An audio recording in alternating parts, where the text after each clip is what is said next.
Sampling Contexts son diálogos interactivos que promueven una reflexión en torno a qué es y cómo se hace hoy arquitectura. Sampling Contexts va más allá del formato conferencia para desvelar procesos de trabajo, de gestión y de comunicación desde lógicas contemporáneas como catalogación, remix o ensamblaje. Sampling Contexts son estudios emergentes europeos que van a revelar cómo producen y reproducen sus arquitecturas. Un escenario valioso que no es accesible a pesar de vivir en un mundo de sobresaturación de imágenes. Sampling Contexts es el prototipo de Argument, un ciclo anual de investigación y publicación del Departamento de Proyectos Arquitectónicos con el que construir una posición en torno a un tema de interés disciplinar. Bienvenidos a este momento irrepetible. Welcome to Sampling Contexts. Hola, buenas tardes. Creo que me está empezando a divertir estar en esta escuela, cosa que hacía mucho tiempo que me aburría. Quiero primero que nada dar mi enhorabuena al Departamento de Proyectos, a Andrés Cánovas, a su director, por darle poder a la gente joven de la escuela. Hay un mix absolutamente maravilloso y o me leo los nombres o se me olvida completamente y ya he perdido donde los tenía apuntados. Vale, Silvia se ocupará de decirlos, que es una mezcla completa. Ya sé que son Begoña, Enrique, Carlos, etc. Una mezcla completa de jóvenes profesores de la escuela y doctorandos del departamento que han hecho esta magnífica historia que es Sampling Context. Tenemos además como estrellas invitadas a Mayo, a Igor y a Guillermo, y la escuela ya sabes que le gustáis mucho a la escuela, con lo cual está muy bien escogido este principio. Enhorabuena a todos vosotros y sobre todo era un placer encontrar de pronto una escuela en plan discoteca, con una estupenda música y esa especie de mezclas que creo que tenemos que hacer mucho más. Enhorabuena a todos, enhorabuena a Andrés, que no sé por dónde lo veo o por dónde está. Un tema familiar. Ah, sí, perdón, Andrés estaba con un tema familiar que me lo contó hoy por la mañana. Y creo que esta operación es estupenda para todo lo que tenga que ver con arquitectura. Y además, bueno, pues arquitectura mola, pero de verdad está empezando a molar muchísimo más. Bueno,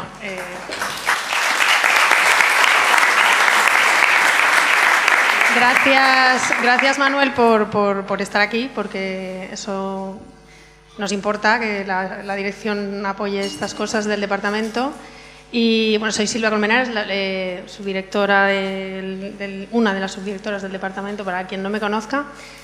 Quiero dar la bienvenida a todos a este primer evento del ciclo.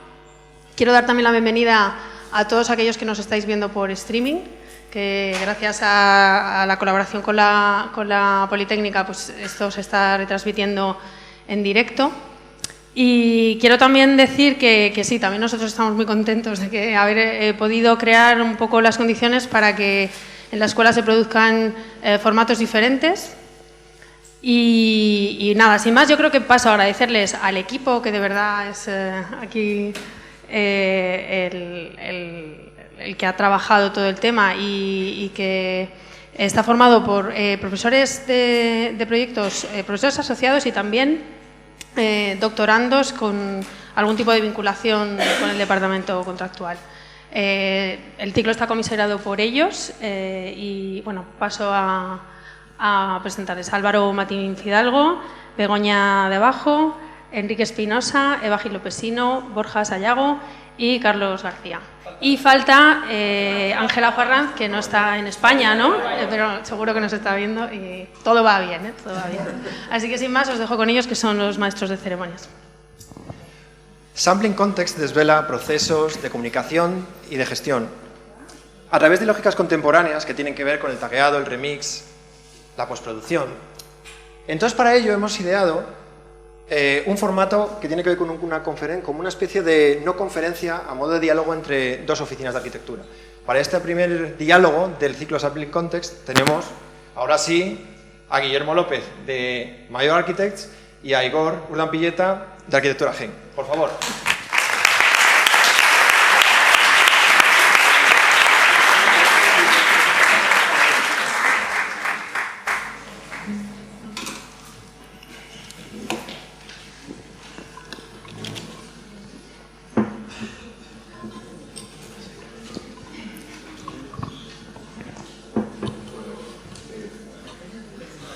Bueno, primero presentaros, ¿no?, a las oficinas, ambas desde Barcelona, que combinan su labor profesional con la editorial y la académica.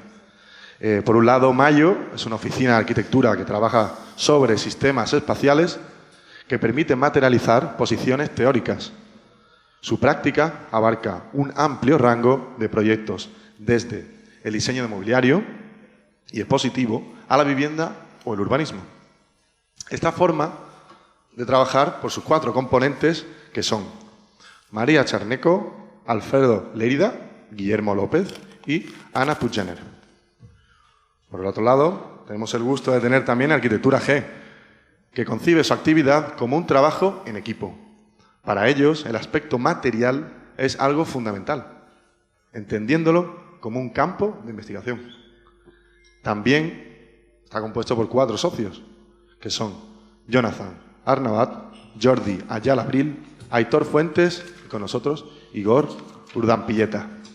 Por ello, y ya empezando, queremos que nos contéis una obra de cada oficina. Por favor, Guillermo. Buenas tardes a todos. En principio, para comenzar, mil gracias por habernos invitado. La verdad es que estamos contentísimos de estar aquí, de inaugurar un ciclo y, a ver, es la primera vez que una conferencia hace una taza con nuestro logotipo, o sea, morimos de amor. Realmente hay que decir que se lo han currado muchísimo y se aprecia muchísimo ese cariño. Un cariño que, por cierto, también nosotros tenemos en Madrid, del cual hemos aprendido miles de cosas. Y luego muy contentos por estar con nuestros amigos de Arquitectura G, que, bueno, luego quizás podemos hablar un poco más sobre eso, de qué ocurre en Barcelona, ¿no? que en realidad tiene como sus lógicas, ¿no? Y yo creo que Arquitectura G y nosotros, desde un principio, ante todo somos amigos, y desde un principio yo creo que comenzamos casi sin... De hecho, Igor fue alumno mío durante 30 segundos, luego abandonó el curso y ya se fue con otro profesor, no sé por qué. Pero bueno, no nos llevamos solo un año.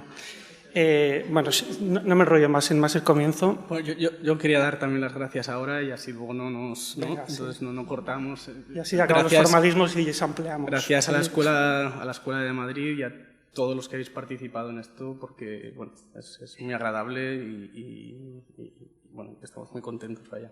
Gracias. Comenzamos.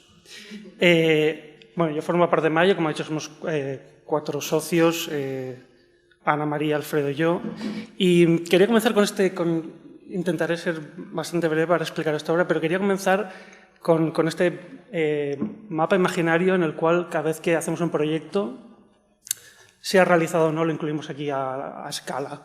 Y esto es como un mapa que se va ampliando con el tiempo de todos los proyectos que hemos ido haciendo y fundamentalmente para nosotros es importante porque, y es casi un statement, no nos gusta distinguir entre aquello que hemos construido y aquello que no hemos construido. De hecho, el 80% de lo que hay aquí es pura materia del pensamiento y no pasa del papel, pero para nosotros es muy importante que no se entienda como una disfunción entre esas dos cosas, sino que vayan de la mano y formen parte de este mapa imaginario.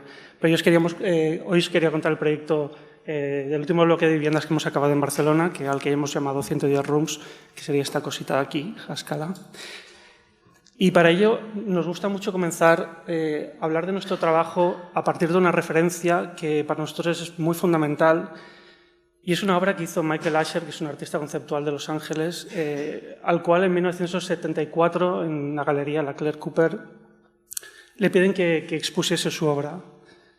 En lugar de colgar al uso unos cuadros, bueno, no sé si conocéis su trabajo, no serían cuadros, evidentemente, pero en lugar de pensar en una obra gráfica o pensar en una escultura o cualquier cosa, lo que él les propone, y en eso consiste su obra, es en eliminar el muro que separaba el espacio expositivo de las oficinas que había detrás, sin dejar ni rastro de ese muro. De hecho, la continuidad es absoluta. ¿Por qué nos gusta ese proyecto? Es algo que casi no es esa cosa que te hubiera encantado hacer a ti, ¿no? Porque con un puro gesto arquitectónico es capaz de demostrar cuáles son todas las políticas que hay detrás, ¿no? De repente visualiza todo lo que en el mundo del arte queda siempre tapado en un muro, todas las relaciones económicas y demás, y eso lo hace a través precisamente de la arquitectura. En ese sentido, para nosotros es una inspiración porque tiene mucho que ver con la idea de formato y con que todo gesto, todo acto arquitectónico siempre tiene una carga política detrás. Y en ese sentido, y antes de comenzar a entrar en materia, para nosotros también es importante, ya que teníamos que hablar un poco de cómo se gestan las cosas, para nosotros es muy importante entender que la práctica también se diseña, es decir, el modo en que nosotros concebimos nuestra propia práctica es también un formato y por lo tanto tiene cierta carga detrás. Este es el primer proyecto que hicimos como Mayo, en realidad es nuestro estudio y al hacerlo siempre nos ha parecido que estamos al mismo tiempo no solo diseñando un espacio sino diseñando nuestra propia práctica. Consistía básicamente en un antiguo local en el barrio de Gracia de Barcelona y bueno, básicamente fue una operación de limpieza y eliminar. No voy a entrar en temas espaciales, el que me interesa en realidad es que tiene una parte frontal, que es la parte pública, en la cual tenemos una pequeña galería, en la cual hacemos un acto cada año, solo dura un día, es el 1 de abril, caiga en el día que caiga, es el de Hall, que llevamos con Moritz Kung y Curro Claret, y la parte de atrás en la cual, digamos que es donde producimos los proyectos. Es la parte que más nos interesa seguramente del proyecto porque lo único que hicimos fue diseñar un formato, fue diseñar una mesa de 12 metros y medio en la cual nos sentamos alrededor, una serie de, en realidad éramos amigos, no tiene nada que ver con un coworking, sino éramos gente afín como diseñadores, aparejadores y desde entonces hemos ido colaborando cada uno con sus proyectos, a veces de repente la mesa se cohesiona para un proyecto grande y todos colaboramos, ¿no? Por ejemplo, en el edificio de viviendas participó gran parte de la gente, ¿no? De un modo u otro. Y de hecho, algunas veces que alguien representó este dibujo en una revista, cuando se hizo una entrevista, nos pareció muy bonito que al final hubiesen entendido que precisamente será ese espacio continuo, esa mesa, ese espacio continuo en el cual van sucediendo las cosas. Esa foto de antes era de Josefia, del que luego hablaremos, y siempre salen muy limpitas. Esta es una foto que hice ayer, que es el caos total y absoluto, pero bueno... Eso me servía un poco para ilustrar la manera en que nosotros concebimos los proyectos, que siempre tiene mucho que ver con el formato, ¿no? Más que yo creo que se ha hablado mucho del formalismo, pero creo que en realidad estamos entrando en una época que es la época formatista, ¿no? En la cual los formatos tienen mucho que decir. Y creo que tiene también que ver con esta obra que voy a explicar ahora, que es el edificio de viviendas. Este edificio de viviendas está situado en Barcelona y está en pleno ensanche, justo digamos, en el núcleo del ensanche.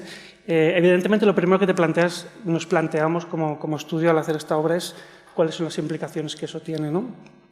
Teníamos muy en la cabeza un número fantástico de la revista Jano, creo que es de los años 70, 80, que habían dedicado todo un número absolutamente especulativo que se llamaba Barcelona, un eixample virtual, en el cual yo creo que influidos por una lectura de Rossi de ese inicio de la arquitectura de la ciudad, en el cual habla de la ciudad análoga, citando a Canaletto, ¿no? En el cual hace estas vedutas que son inventadas, pero sin embargo sabemos que todas ellas son Venecia porque pese a utilizar elementos genéricos de la ciudad es capaz de hacerla reconocible a partir de rasgos particulares, ¿no? Y este número exactamente se dedica como a indagar cuáles son esos elementos, digamos, genéricos del ensanche, pero que al mismo tiempo se pueden particularizar y lo que hacen en realidad es inventarse manzanas en las cuales están llenas, por ejemplo, de edificios. Los edificios más míticos del Eixample están todos condensados en una manzana, o por el contrario puede existir manzanas en las cuales están todos los edificios ordinarios de la ciudad, de un modo que evidentemente no existe, porque la ciudad es mucho más heterogénea, pero finalmente podría existir, puesto que al final el Eixample nosotros lo entendemos como un formato de repetición, ¿no? Y todo eso que se produce en la gran escala, en la escala urbana, esa especie de isotropía que luego se va particularizando con los diferentes edificios, es extrapolable también a lo que ocurre en los propios edificios, ¿no? Y nos damos cuenta que cuando estudiamos las tipologías tradicionales, las que hacían los maestros de obra, uno de los, quizá por temas constructivos, por las dimensiones de las vigas, por el tipo de coníferas que existen, te das cuenta que existe una homogeneidad modular que hacía que las viviendas tradicionales estuviesen formalizadas siguiendo un criterio de habitaciones con dimensiones muy similares. Esto es un ejemplo que aparece en la revista, pero es uno de los cientos que podríamos encontrar, hechos por un arquitecto, ni siquiera un arquitecto, un maestro de obras, totalmente anónimo, pero que en el fondo está obteniendo unas tipologías que han permitido, aquellos que hemos vivido en casas del Eixample, pues te das cuenta que estás viendo en una habitación que en el pasado fue una biblioteca, pero que sabes que perfectamente podía ser cualquier otra cosa, puede ser tu habitación, puede ser una pequeña sala, puede ser cualquier cosa. Evidentemente esto venía... Este es uno de los temas que nos había interesado y que habíamos explorado en un proyecto previo, en una exposición que hicimos en el MACBA que se llamaba precisamente Especies de Espacios, dedicada al libro homónimo de Georges Perec, en el cual tenemos el reto complicadísimo de poblar y llenar de display una sala que es circular y por lo tanto complicada, que es esta sala del MACBA. Y nos vino a la cabeza este cómic que tanto nos gusta de Nicolas Rouek, que se llama Spook, un cómic sin personajes, en el cual el artista se ha dedicado a extraer todos aquellos elementos, todos aquellos personajes, todo aquello que podía de algún modo significar el lugar, ¿no? Y en cambio, en el momento en que elimina a todos los personajes, ya no hay una historia, sino que para nosotros se recogen aquí las infinitas historias posibles, ¿no? Ese era como el punto de partida, o otro de los referentes que siempre nos ha gustado mucho es este plano protoconceptual que hizo Lewis Carroll en La caza del Snark, ese poema, en el cual de repente introduce un plano del océano en el que evidentemente no hay nada, ¿no? Y de repente es una invitación a la imaginación, a ver qué tipo de cosas pueden suceder ahí, ¿no? Nos gustaba mucho en ese caso que la arquitectura fuera solo el trasfondo genérico y en cambio lo que la particularizase, como en esta pieza de Simon Evans en el que recoge todos sus objetos, fuese precisamente los objetos que colonizan el espacio, ¿no? Que es casi el envés, justo un pequeño proyecto que pongo así a modo de introducción, la pieza que hemos hecho ahora para la Bienal de Chicago, que consiste precisamente en construir el espacio, no tanto a través de la arquitectura, sino de esos objetos flotantes en los cuales ha desaparecido todo lo duro y solo lo que se desvanece, los objetos son lo que configura la arquitectura. Bueno, esto es la planta de la exposición Especies de Espacios, en la cual no me quiero enrollar en esto. Lo que era muy interesante en esta exposición es que iban llegando obras que para nosotros eran totalmente desconocidas y de hecho llegamos a un pacto con el comisario según el cual le dimos solo unas reglas de juego, nos encanta trabajar con reglas de juego, con instrucciones de uso, y le dimos simplemente una serie de reglas que le permitían ir ordenando y reordenando la colección a medida que las piezas iban llegando, se iban descartando, etc. Y era muy bonito ver que iban llegando piezas que sin nosotros saber nada tenían muchísimo que ver con la exposición, como estos dibujos fantásticos de León Ferrari, que siempre va explorando esta idea de repetición y serie, ¿no?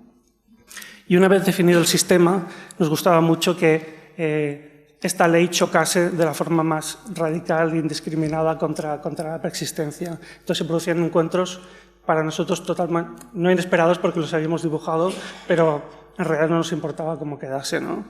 Incluso pequeños errores de replanteo llevaban a este tipo de soluciones en las cuales las cosas se encontraban mal, pero precisamente para nosotros ponía de manifiesto que el contexto se revalorizaba mutuamente con el sistema precisamente a partir de esta colisión, ¿no?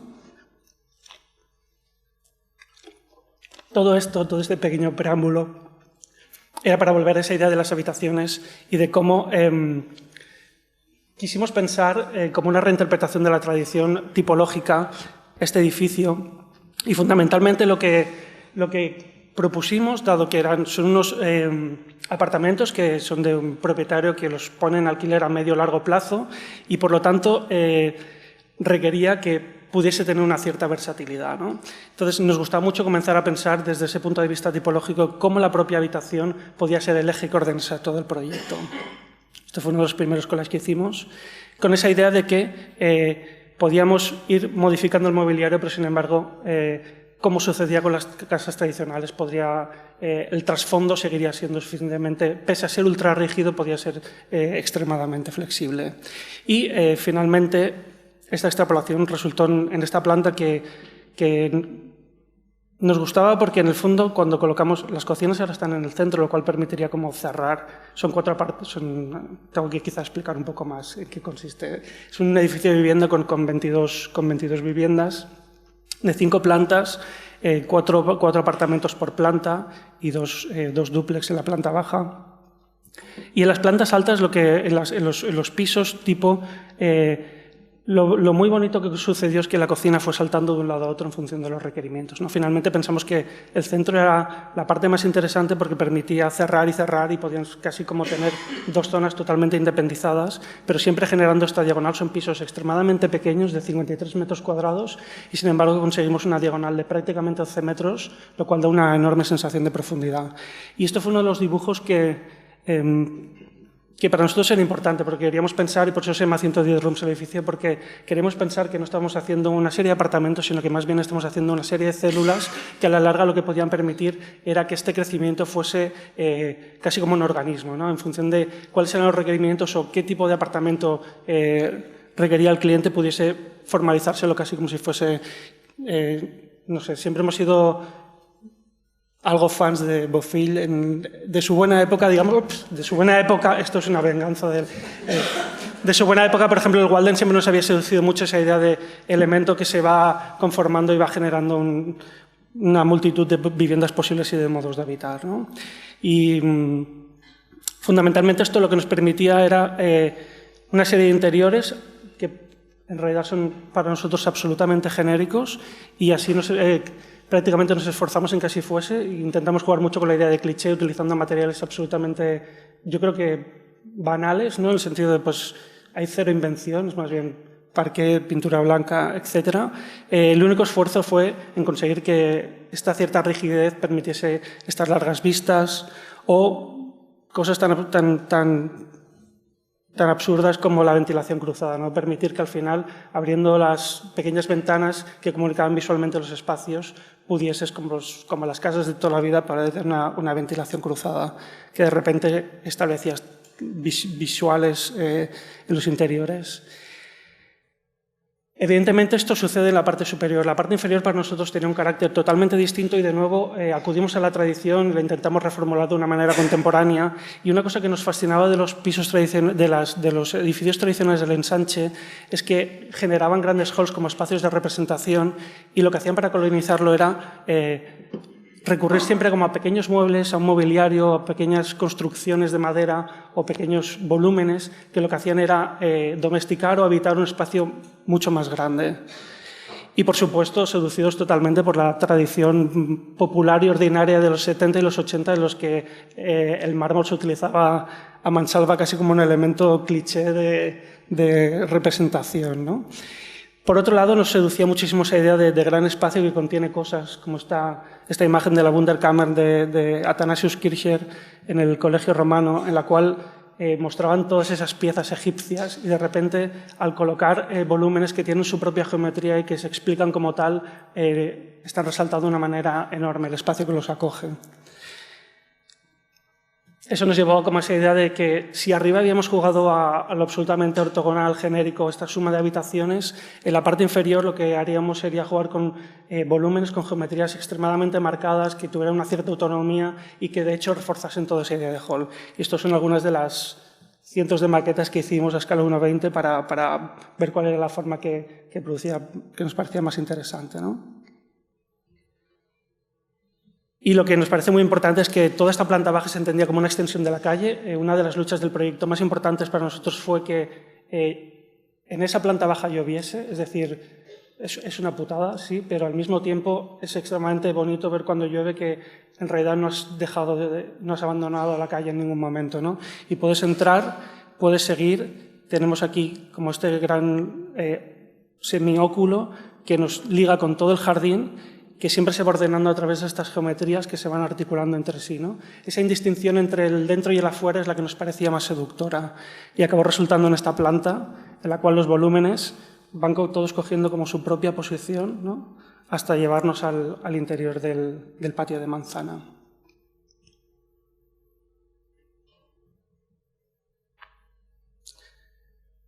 Esto eran unas pruebas que hicimos probamos muchísimo en maqueta y también trabajamos muchísimo con la idea de collage, ¿no? Nos encanta pensar que las imágenes, igual que los proyectos, se construyen.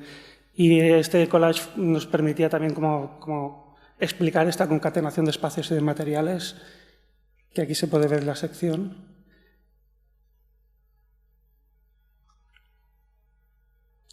Y estas son las fotografías en las que no hay personas, que hablaremos luego de eso, pero es que a nuestro fotógrafo no le salen bien las personas. Y fundamentalmente cada una de las piezas tiene su propia lógica geométrica y reclama, digamos, su propio espacio. Incluso con su propio color, ¿no? Y la última reflexión tiene que ver con cómo este edificio se enfrenta al urbano, ¿no? Cómo formaliza su fachada. Volviendo a aquel número tan fabuloso que hemos visto de Jano y preguntándonos cuál es o cómo debería ser a día de hoy un edificio construido en el ensanche que reinventa de algún modo la tradición, nos dimos cuenta que muchas de las fachadas tradicionales en Barcelona se habían hecho con un esgrafiado que contenía muchos de los signos o de las familias que lo habitaban o de digamos, como restos de historia que se superponen sobre ellos, ¿no? De algún modo era una especie de fachada parlante que nos explicaba qué había detrás de todo ese edificio, ¿no? La operación económica, pero también la operación histórica, etc.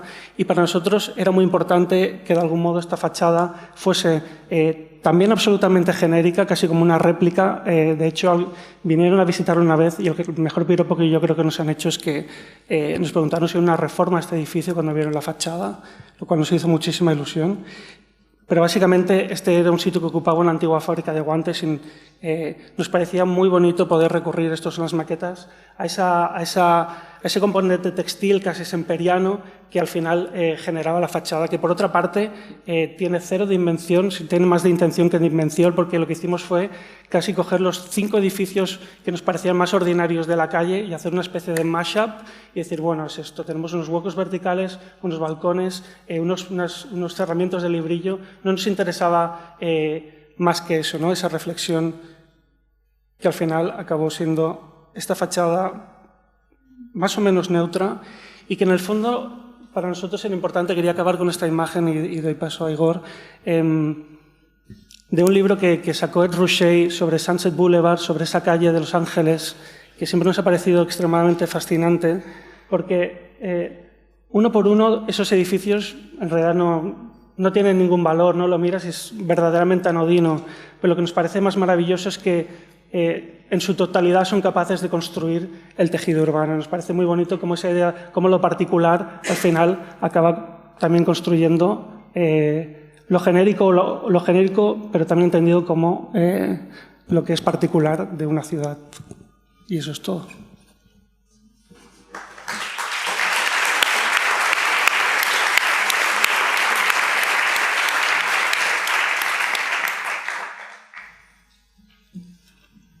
Bueno, como siempre es una gozada escuchar a Guillermo. No entiendo por qué durante mi proyecto final de carrera solamente aguanté 30 segundos en la clase donde él daba clases. Y bueno, intentaré, nuestra charla es un poco más banal, digamos, pero bueno. Es curioso que bueno, compartimos muchas cosas, por ejemplo el trabajo con maquetas, pero hay unos procesos que son diferentes en su estudio y en el nuestro. Entonces ahora me estaba apuntando un par de cosas que me parecen curiosas, que utilizando procesos muy diferentes, al final las conclusiones son parecidas. Y yo creo que eso puede ser también parte de responsable de nuestra amistad. Bueno, nosotros llevamos como estudio, este año hemos hecho 10 años, y somos 4 socios y en total en el estudio ahora somos 12 personas y todos somos muy diferentes y todos tenemos perfiles muy diferentes. Entonces la forma que hemos encontrado un poco de avanzar y de crecer como estudio es una cosa que llamamos como la nebulosa, ¿no? que es como cada uno va volcando sus referencias en el estudio, Por ejemplo, Guillermo ha mencionado las reglas de juego, que les gustan las reglas de juego. Nosotros hemos comprobado que las reglas de juego con nosotros no funcionan, acabamos enfadándonos, ¿no? Entonces, esta nebulosa, que es como algo más caótico, al final nos ha dado resultados. Y esta nebulosa al final se va cargando de imágenes y genera un imaginario colectivo que va creciendo a lo largo de los años y hace que el estudio también vaya evolucionando a la vez que este imaginario.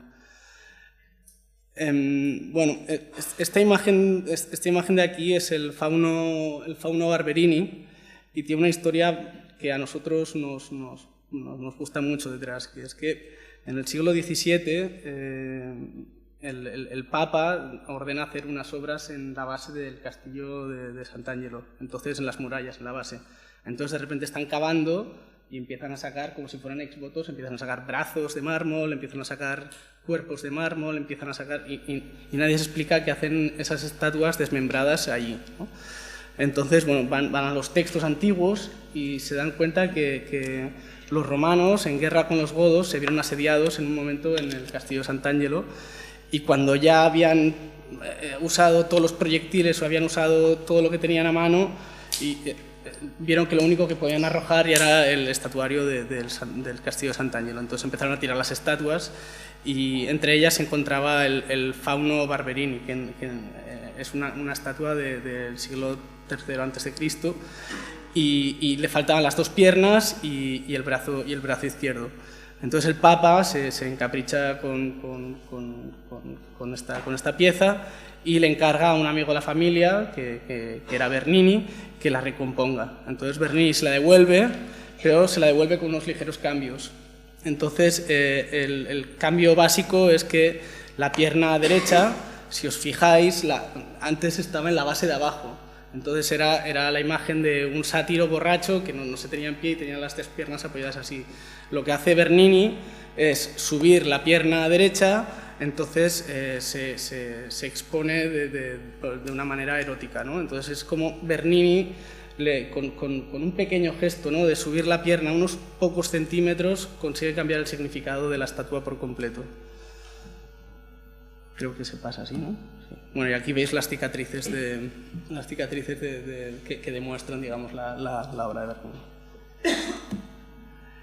Entonces, bueno, hoy explicaré este proyecto, que es un proyecto un tanto curioso porque nosotros sobre todo hemos hecho reformas de vivienda, por lo que sea es como son los encargos que nos han ido viniendo. Ahora tenemos bastantes de obra nueva, pero sobre todo en estos 10 años hemos hecho como mucha reforma. Y en este caso fue muy extraño porque entró el cliente y nos dijo que era soltero y que se había comprado un local industrial de 700 metros cuadrados más ese apéndice que se ve allí, que es un apéndice al que nunca se le da mucha importancia, en la periferia de Barcelona.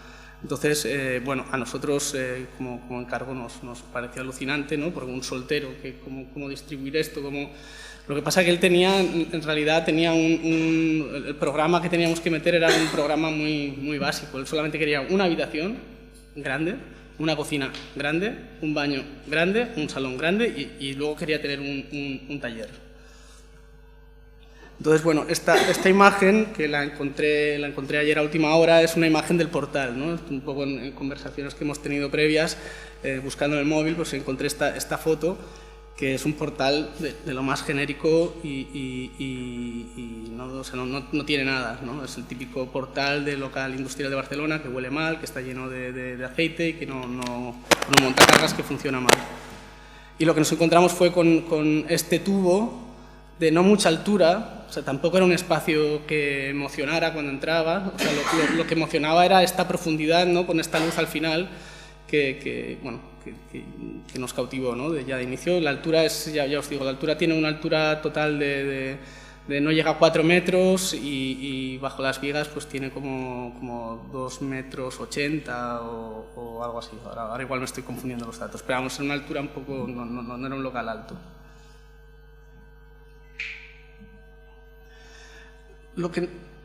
trabajando estos años en las reformas, lo que sí que nos hemos dado cuenta, o a raíz de la práctica, nos hemos dado cuenta que nos interesan mucho los límites, ¿no? Y las ambigüedades de los límites. Y en estos límites hacemos en las reformas como dos diferencias, ¿no? Decimos que unos límites son los perímetros, pero luego también están los grosores, ¿no? Entonces, sobre todo cuando tú estás reformando una vivienda en el ensanche, al final el perímetro es una sola línea y estos perímetros no se pueden tocar y al final lo que se convierte es como eso, es una línea que tú no puedes tocar y tienes que montar dentro una escenografía que bueno, cada una según el programa que te pide el cliente la vas montando de una manera u otra, ¿no? Esto es el resultado de estas dos viviendas que os he enseñado con estos perímetros que es una línea, ¿no? Louis Clotet dice una cosa bastante al hilo de lo que está diciendo Guillermo. Ellos, cuando eran muy jóvenes, con Tusquets hicieron una obra que es Casa Estefanía, que a nosotros nos flipa, que era una vivienda para una diseñadora de moda, y entonces era un ático en el ensanche. Entonces siempre Clotet dice que lo fantástico de eso fue montar una serie de plataformas, una serie de cosas todas en DM, y luego forrarlas de moqueta, porque a él lo que le daba gusto, que es lo que él dice, ¿no? Lo que le da gusto es saber que debajo había una estructura de arquitectura, una retícula de habitaciones y de estancias, que era el ensanche, que eso no se iba a mover nunca, ¿no? Bueno, pues estos perímetros, digamos, lo que permiten es hacer escenografías dentro, que lo que sabemos es que dentro de unos años pues cambiarán y cambiarán y cambiarán. Pero por otro lado, hay otras que por su condición pues permiten que esta línea deje de ser una línea y coja grosor, ¿no? Sobre todo son los áticos o son estas reformas donde la normativa pues te la puedes saltar de una manera u otra y puedes intervenir en las fachadas o puedes... y estas, digamos que nos gustan especialmente. En este caso es un ático muy pequeñito que hicimos y entonces... pues sacamos, o sea, al final los áticos lo bueno que tiene es que la cubierta es una línea que se puede convertir en un grosor, ¿no? Y entonces al final el resultado es este, y lo que consigues así es transformar el espacio, meter nuevas fugas y meter nuevos chorros de luz, ¿no? Que es un poco lo que marca el espacio. Esto es un caso muy parecido, además la planta no se ve y bueno, es otro caso digamos, en el que se ha introducido lo que nosotros llamamos grosor. Y volviendo un poco a la planta del encargo, ahora me vendría bien tener un puntero, pero es que no está bien dibujado esto ni nada, pero bueno, lo voy a señalar aquí. Toda esta parte de abajo da como una especie de patio interior gigante y tiene estos entrantes de aquí que son las ventanas. Al fondo es también una ventana grande que daba a una escalera de incendios, y luego tiene esa pequeña ventanita, porque el edificio, o sea, toda la masa edificada de aquí se terminaba ahí, ¿no? Entonces veíamos en estos tres, en todo este perímetro, en toda esta línea, veíamos una posibilidad de intervenir en el grosor. Luego había un tema de presupuesto, que es otra de las cosas, ¿no? que compartimos todos y bueno, o sea, es alguien que quiere tener una casa de 700 metros cuadrados, pero tiene un presupuesto de una casa de 100, ¿no? Entonces, desde un principio nos lo montamos, como aquí en el Teatro Olímpico, ¿no? Como un perímetro que podíamos trabajar y luego una escenografía donde meter una serie de objetos o artilugios que articularan el espacio. Por un lado está el presupuesto, pero luego está esta foto que la hicimos en una visita de obra y nos gusta mucho. Esto es en la mitad del proceso, porque teníamos bajo presupuesto, pero este es el cliente, ¿no? Y entonces estamos hablando con él y en realidad él es de este tamaño, pero todo lo que nos pedía era el tamaño de su sombra. Entonces, o sea, lo quería todo grande. Todo lo que nosotros le proponíamos le parecía pequeño, lo quería más grande, todo más grande, más grande. Y al final el resultado es un poco este, ¿no? Lo que veis aquí abajo es la comparación con un Airbus A380, que según me han dicho es el Airbus más grande que hay, en el que entran 500 personas en 2 plantas, ¿no? Obviamente le hemos quitado las alas y la cola porque no se pueden habitar. Y entonces, bueno, o sea, al final nosotros nos lo tomamos como una bestia, ¿no? Sabíamos que no podíamos conseguir espacios canónicos domésticos, Entonces, lo que pretendíamos era domesticar un poco a la bestia, ¿no? Sabiendo que no deja de ser una bestia y que un día te puede comer, ¿no? Entonces, bueno, queríamos tratarlo de esta manera.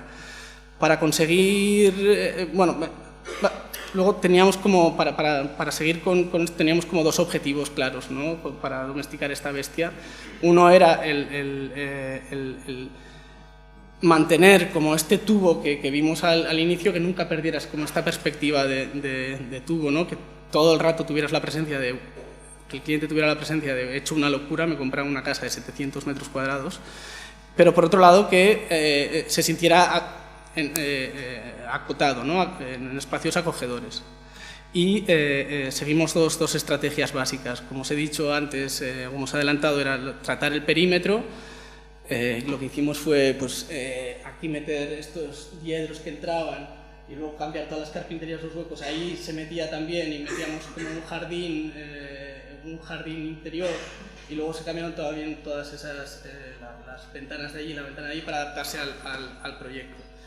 Y luego, además de meter este grosor dentro del proyecto, lo que hicimos fue diseñar una serie de diedros que iban acotando el espacio y iban creando como espacios más acogedores, además de unos artilugios. Esta estrategia es una estrategia que hemos seguido ya muchas veces en el despacho. Este, por ejemplo, es uno de los primeros proyectos que hicimos, que es la vivienda, que era para un amigo, para un fotógrafo. No tenía nada de dinero y lo que hicimos fue meter un diedro que articulaba todo el espacio. Esto fue una exposición que hicimos aquí para Loewe, que lo mismo, con un bajo presupuesto teníamos que articular toda una serie porque era itinerante, entonces con una serie de diedros se podía articular un espacio y se podía adaptar a cualquier espacio que nos dieran en Hong Kong, en Nueva York, donde fuera. Esto es unos principales en Barcelona que se tenían que convertir en apartamentos turísticos, entonces nos inventamos una especie de sistema que eran dos diedros que con unas escaleras iban colonizando toda la planta. Y esto también es una de las primeras reformas que hicimos, que digamos que toda la zona de instalaciones se sustenta también en una serie de paneles, de diedros que articulan todo el espacio. Bueno, y volviendo a la planta, bueno, hay como datos curiosos que me gustaría decir, porque me parece que son un poco los que dan la forma, porque la formalización al final de este proyecto es un tanto rara, pero sí que hay cosas curiosas como el tío tenía un golf, y esto de aquí de la entrada es la mesa, que luego veréis en alguna foto, que tenía exactamente el tamaño del golf. Entonces son como cosas así que se van, porque él era muy los en las medidas, luego lo explicaré. Entonces vamos, o sea, como el espacio se articula, al inicio está la zona como más pública, ¿no? Está la zona de taller, y a medida que vas avanzando vas hasta la zona de dormitorio, que es como la zona más privada, ¿no? Y entonces, como veis, al principio estos diedros pues, son más grandes, más espaciados, ¿no? Al fin, el patio que hay al inicio es más grande, y a medida que vas avanzando estos diedros van cambiando de ángulo, y entonces van creando congestiones y van creando cobijo, ¿no? Después lo que hicimos, cuando ya teníamos un poco la planta cerrada, como os he dicho, el cliente era súper meticuloso con las medidas, todo lo quería grande y todo se lo apuntaba. Tenía unos Excel infinitos y entonces lo apuntaba todo en centímetros, Y bueno, empezamos a diseñar con maquetas, que íbamos insertando una maqueta 1.20. Claro, una maqueta 1.20 no entraba en el estudio, entonces íbamos haciéndolo por cachos y íbamos como hablando de todas estas partes. Y entonces así se diseñaron pues, el jardín, las ventanas, todo, el sofá. Pero él luego iba allí y lo testeaba todos los fines de semana con maquetas de cartón. Entonces volvía y nos decía que quería que, no sé, pues por ejemplo, que algo fuera 2 centímetros más grande. Entonces nosotros lo cambiábamos y lo hacíamos 2 centímetros más grande. Para que os hagáis una idea, aquí está apuntando en el móvil el ángulo exacto que le convenció para hacerse la bañera de obra. Y este es el resultado ya final. Entonces, bueno, por aquí entramos, ¿no? Y este es el taller, esta es la mesa que os digo que tiene el tamaño de su golf, porque así al final, en una chorrada que salió en una reunión, podría ser el tamaño de tu golf, pues tenía que ser exactamente el tamaño del golf. Y entonces como este diedro en forma de lucernario horizontal, ¿no? Separa ya de lo más domesticado, digamos. Esta es ya la zona del sofá, que está separada entre el jardín, digamos, el lucernario, patio, jardín y la otra entrada de luz. Y esta imagen nos parece curiosa porque tú ves el sofá y dices, bueno, pues es que no es tan grande, ¿no? Pero es que no solo es grande, es que las proporciones son grandes, porque lo quería todo muy grande. Entonces, para que os hagáis una idea, nosotros los sofás normalmente los hacemos de 85 90. Este sofá mide 1,20 la base, ¿no? Entonces, cuando te sientas allí y te hacen cuando nos hacíamos unas fotos nosotros, quedas como muy ridículo, quedas como un niño sentado dentro el fauno. Te sientes un poco raro. Entonces, bueno, la cocina al final, el resultado en este caso no nos interesaba tanto como la domesticación de la bestia, ¿no? Entonces, normalmente en las cocinas también solemos meter mucho empeño. En este caso, fuimos a estándares industriales e intentar que el diseño fuera lo mínimo posible. Y aquí hay presencia, como veis, de las instalaciones que ahora hablaré porque fueron muy importantes. Digamos que la primera herramienta que teníamos para domesticar a esta bestia era el no sentir frío, no sentir calor, ¿no? Entonces, porque eso sí que el cliente tenía muy claro que no quería sectorizarlo, quería que la vivienda se pudiera usar entera todo el año, tanto en verano como en invierno.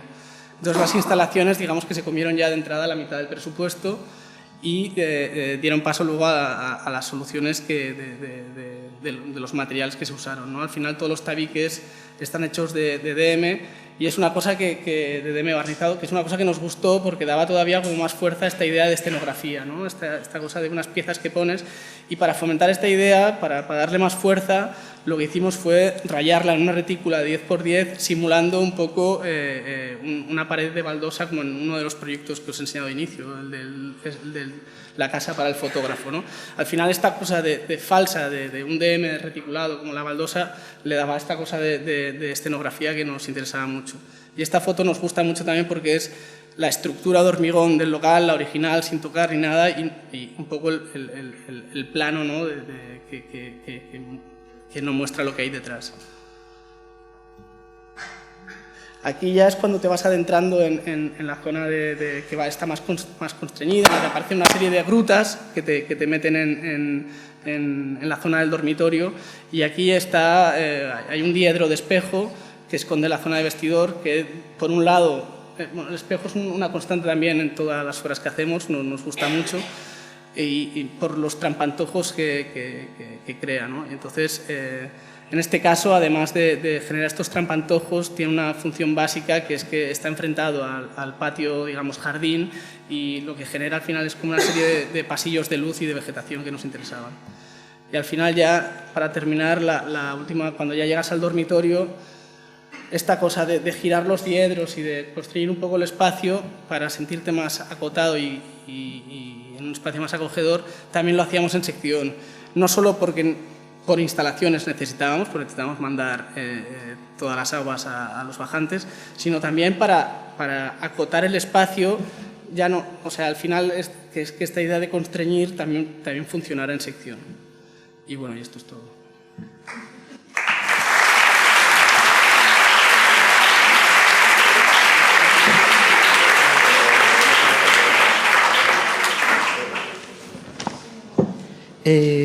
Os vamos a hacer una primera pregunta, una de las primeras interrupciones que se van a dar en este formato, porque como no sé si se ha intuido al principio, cuando hemos hablado de trabajar en un formato diálogo, también estamos hablando de trabajar con cambiar como las condiciones conferencia convencional, y una de esas condiciones es que pueda haber con más interrupciones. Vamos a intentar también a lo largo de este ciclo que haya como más participación del público, que haya más interacción entre vosotros mismos, etc.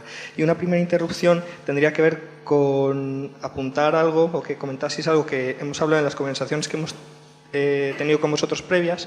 Ambas oficinas estáis compuestas por 4 socios, eso implica cierta complejidad en relación a los roles, a la toma de decisiones, y aunque sea brevemente, en un par de minutillos, no sabemos si podríais contarnos un poquito más en torno a cómo gestionáis el trabajo en equipo.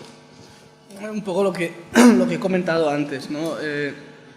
nosotros tenemos una norma básica que todavía hemos cumplido con todos los proyectos, que es hacer una maqueta 1.20.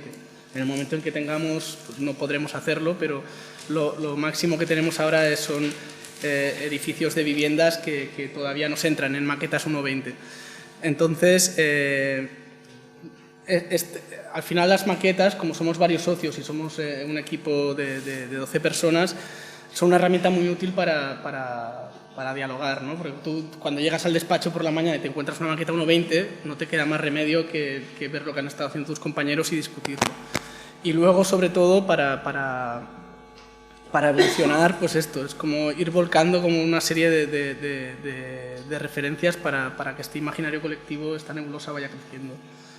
Lo que sí es que no he comentado, que supongo que igual tu pregunta iba también por ahí, es que normalmente los proyectos los llevamos entre dos, de los cuales hay un responsable, entonces luego se discute en general, pero digamos el responsable que tiene la maza de juez es uno, y esto facilita que no se estanquen las cosas.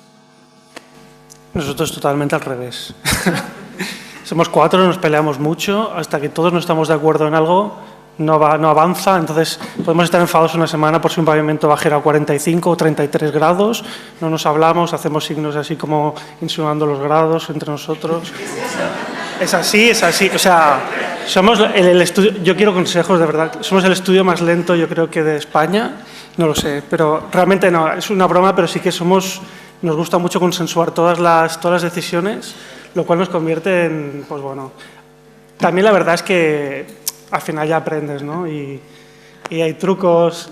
Además somos 2 parejas, lo cual complica más el asunto. Pero lo bonito es que se establecen como estrategias que nunca corresponden a nada que sea racional. Por lo tanto, al final siempre es consensos y demás y al final se llega a soluciones. Sobre todo porque hay que entregar las cosas, ¿no? Y básicamente, pues, no sé, ahí entra la sutileza ya de cada uno personal. Pero bueno, sí que nos gusta, como trabajamos también con mucha gente, nos gusta partir del diálogo. Siempre, cuando hay dudas, volvemos siempre como a conceptualizar y decir, bueno, pues al final yo creo que siempre hay 1000 formas de materializar algo que es como más abstracto, ¿no? Pero nos peleamos mucho. Va a haber una pausita de 15 segundos, 20 segundos.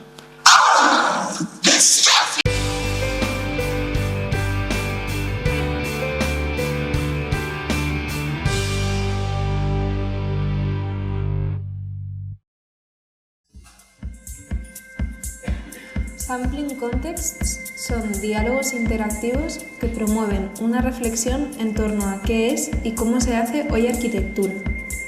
Sampling contexts va más allá del formato conferencia para desvelar procesos de trabajo, de gestión y de comunicación desde lógicas contemporáneas como catalogación, remix o ensamblaje. Sampling contexts son estudios emergentes europeos que van a revelar cómo producen y reproducen sus arquitecturas. Un escenario valioso que no es accesible a pesar de vivir en un mundo de sobresaturación de imágenes. Sampling Contexts es el prototipo de Argument, un ciclo anual de investigación y publicación del Departamento de Proyectos Arquitectónicos con el que construir una posición en torno a un tema de interés disciplinar. Bienvenidos a este momento irrepetible. Welcome to Sampling Contexts. Hola, buenas tardes. Creo que me está empezando a divertir estar en esta escuela, cosa que hacía mucho tiempo que me aburría. Quiero primero que nada dar mi enhorabuena al Departamento de Proyectos, a Andrés Cánovas, a su director, por darle poder a la gente joven de la escuela. Hay un mix absolutamente maravilloso y o me leo los nombres o se me olvida completamente y ya he perdido donde los tenía apuntados. Vale, Silvia se ocupará de decirlos, que es una mezcla completa. Ya sé que son Begoña, Enrique, Carlos, etc. Una mezcla completa de jóvenes profesores de la escuela y doctorandos del departamento que han hecho esta magnífica historia que es Sampling Context. Tenemos además como estrellas invitadas a Mayo, a Igor y a Guillermo, y la escuela ya sabes que le gustáis mucho a la escuela, con lo cual está muy bien escogido este principio. Enhorabuena a todos vosotros Y sobre todo era un placer encontrar de pronto una escuela en plan discoteca, con una estupenda música y esa especie de mezclas que creo que tenemos que hacer. Una cama gigante, a la vez podría ser un sofá y lo del fondo podría ser una cama, podría ser, y esta idea nos parece como, es una imagen que nos parece muy atractiva. Bueno, se supone que nos tenemos que ir como contrapinchando las imágenes, ¿no? Entonces, yo tenía esta que me gusta mucho y explicar el porqué. Antes estaba hablando, Igor, de un proyecto que a mí también me gusta mucho de Estudio Per, de la Casa Estefanía, que en realidad no explica, bueno, no os acabo de explicar todo porque los niveles también empiezan en la cama pero acaban en la bañera, o sea, os podéis imaginar ya qué tipo, o sea, estaba pensado para el hedonismo puro, ¿no? Y yo creo que hay una cosa que no es común entre nosotros, pero que nos interesa a los dos, y es como la cota cero de los 70, ¿no? Que de repente alguien piensa que, bueno, como la cultura japonesa se puede eliminar el mobiliario o precisamente todo puede suceder a ras de suelo y precisamente porque está una cota, todo pasa. Y esta es una imagen que, no sé si conocéis la historia, Melanie Griffith, que era hija de Tippi Hedren, ¿no? Bueno, sí. Pues su madre tenía que rodar una película con animales, entonces le aconsejaron, pues para que se fuera habituando, pues que viviesen con un león en casa. Claro. Entonces, pues tuvieron un león en casa y la verdad es que todo, ya la decoración, yo creo que hasta la moqueta es estilo león, pero nos gustaba mucho esa idea de introducir algo como salvaje en la casa, pero al mismo tiempo esa idea de cota cero en la que todo puede suceder, ¿no?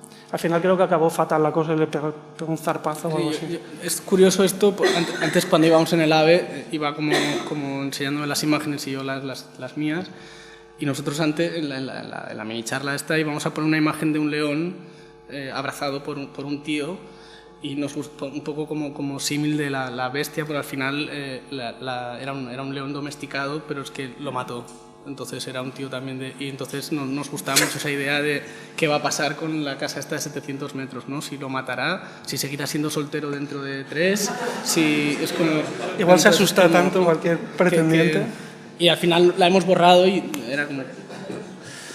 Bueno, al hilo de eso, una de las imágenes que nosotros hemos seleccionado, que nos gusta muchísimo, hemos utilizado muchísimo las referencias a Archisum y a Superstudio en nuestro trabajo, por varios motivos, ¿no? Pero igual que pasaba con esa cota cero, nos gusta mucho pensar esa idea de que existe un plano que lo unifica y permite que todo suceda, ¿no? Nos gusta mucho la arquitectura como posibilitadora de cosas que suceden, y en concreto uno de los collages que hizo, no sé, creo que es de Cristiano o de Frasinelli, no sé, de esta superficie, que de repente, hay otra muy bonita también de la niña como muy melancólica, que han salido unos...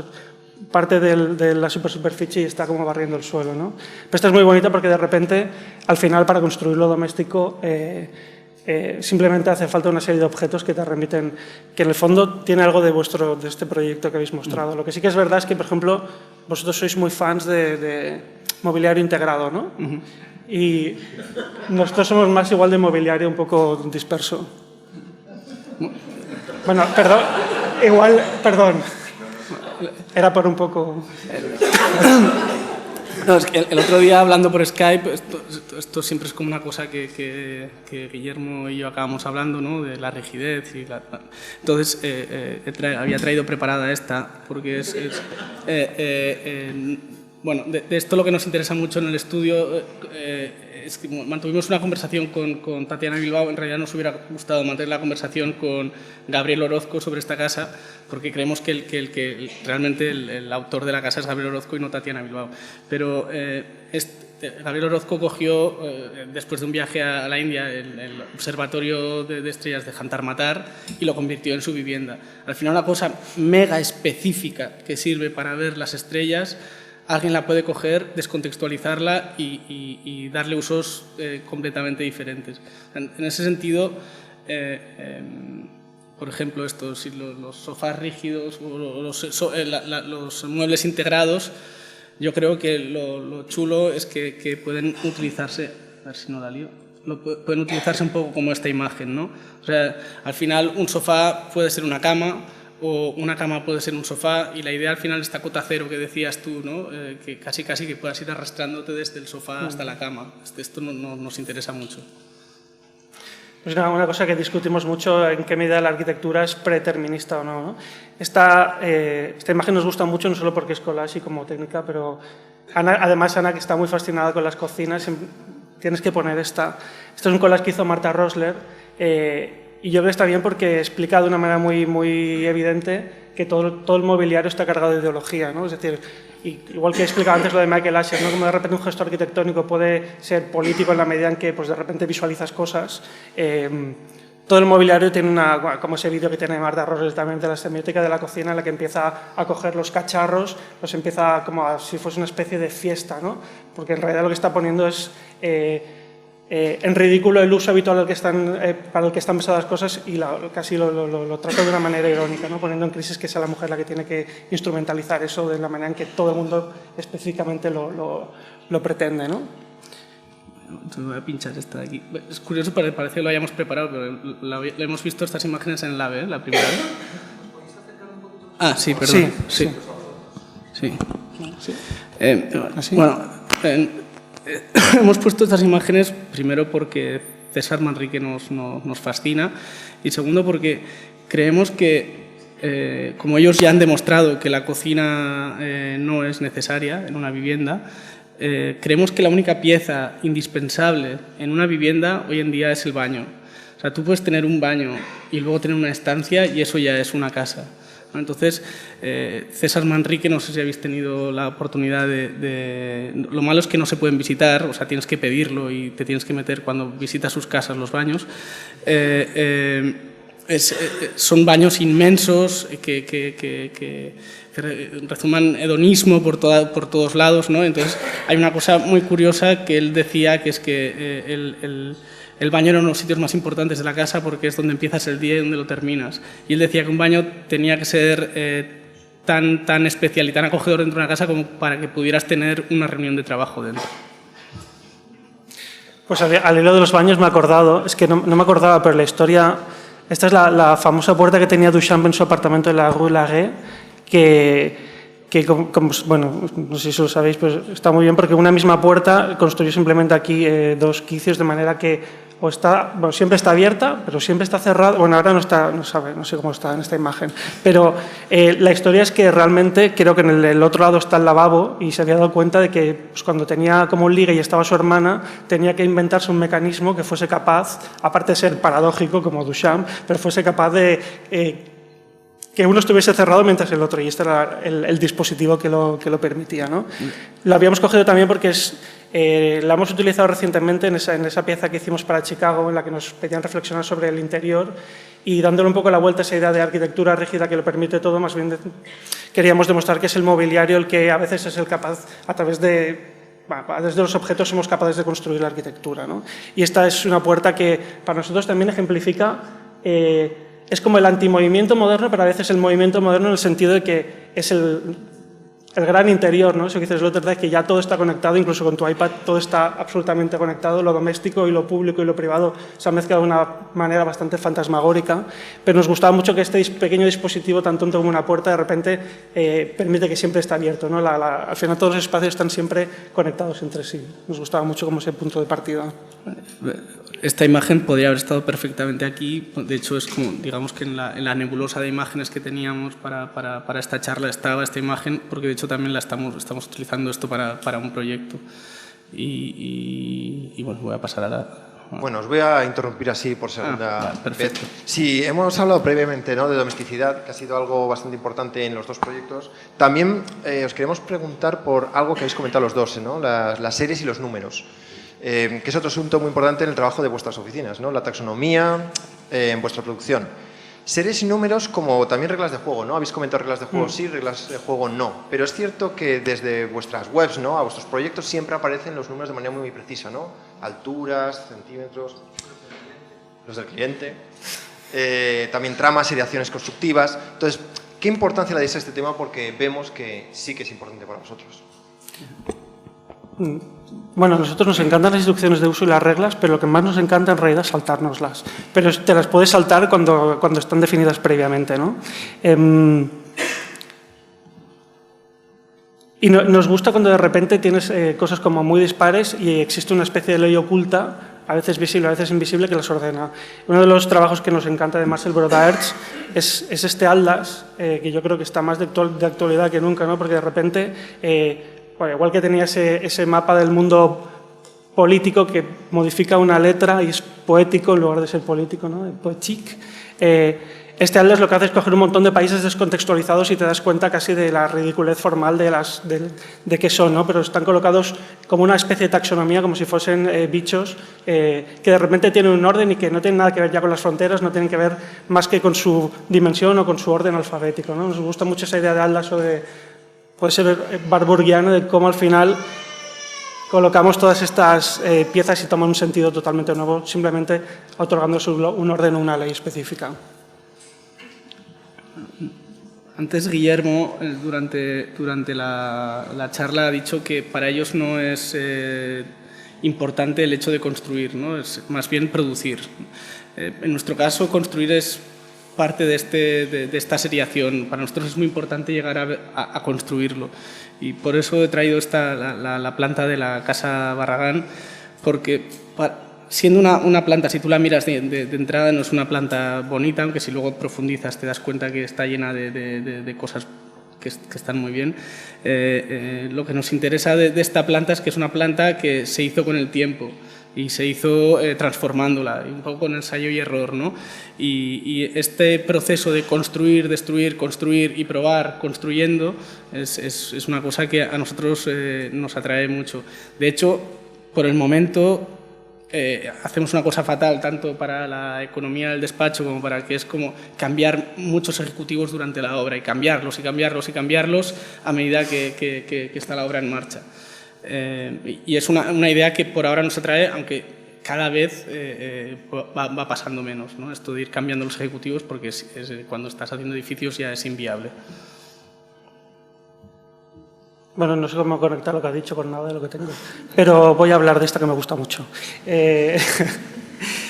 Esta me gusta porque es un plano que hizo Archisun para la No-Stop City, que de repente, que al convertir, como esa gran crítica de la autonomía, etcétera, de convertir en una crítica a la ciudad fábrica, ¿no? Pero convertirla en una especie de supermall en el que todo puede suceder, pero nos gustaba mucho, ahora que hablabas de ejecutivos, que de repente comenzaron a hacer planos con máquinas de escribir, ¿no? Iban como tecleando, de repente cambiaban, pero con una serie de elementos súper estándar iban generando estos planos.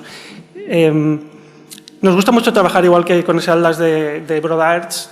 Trabajamos en la oficina mucho con ese tipo de instrumentos y, por ejemplo, esto es una investigación que es más específicamente de Ana, pero que evidentemente nada es de... ningún hombre es una isla, ¿no? Y es una investigación que hemos llevado en el estudio también bastante tiempo, en el cual, partiendo del Waldorf Astoria de Nueva York, que es un edificio, como todos los que aparecen en el Delirios de Koolhaas, súper extraordinario, ¿no? En el que ocurren cosas mágicas y maravillosas, esas envelopes. Comienzas a tirar del hilo y te das cuenta que en el fondo hay un montón de arquitecturas ordinarias en la ciudad, en Manhattan, pero también, por supuesto, en otros lugares, que estaban haciendo cosas absolutamente fascinantes, pero no tienen... Por supuesto que tienen autor, pero muchas de ellas son muy desconocidas, etcétera. Y toda esa idea de, por ejemplo, apartamentos que no tenían cocina, de repente formaban parte de toda una ciudad. No vivía un objeto aislado, sino que era más bien la suma de todos los objetos, las interrelaciones de esos objetos las que construían el urbanismo. Y no era a partir de lo extraordinario, sino a partir de lo ordinario. Nos gusta mucho este atlas en el que fuimos recogiendo todas las plantas, bueno, todas, hay muchas más, esto es una fracción, pero muchos de estos edificios que no tenían cocina y requerían que parte de tu casa, por lo tanto, tu casa estaba pensada casi como un sistema al que le faltaba una parte y, por lo tanto, requería de todo el resto de la ciudad para funcionar como casa, ¿no? Y, por lo tanto, ya no es esa cosa aislada, isolada, ese envelope, sino que desenmascaras un poco que las ciudades son un poco más complejas. Y nos gustaba mucho el hecho de colocarlos todos a escala, uno al lado de los otros, para ver como esa ciudad oculta de la que no se habla tan a menudo, ¿no? Con esta imagen, en realidad, lo que pretendíamos es un poco explicar, cuando nos preguntáis sobre la seriación, pero no la seriación de la producción, sino cómo se muestra el trabajo. Entonces, esto es una imagen de Helmut Lang en 1994, cuando decide irse de París a Nueva York. Bueno, Helmut Lang, en realidad hay que explicar que fue muy revolucionario en la moda porque fue el primero en hacer muchas cosas muchas veces, ¿no? Fue el primero en hacer, por ejemplo, una pasarela de moda conjunta de hombre y de mujer, o fue el primero que en 1994, junto con Jürgen Teller, en vez de empezar a enseñar las imágenes de la pasarela, empieza a enseñar imágenes de lo que pasa en las bambalinas, ¿no? Cómo se están probando las modelos, los trajes, y lo que enseña la publicidad precisamente son esas imágenes y no las otras, ¿no? Enseña lo que está pasando dentro y no lo que pasa afuera. Es que un poco desprecia un poco el mundo de la pasarela y le da más importancia a lo que pasa dentro.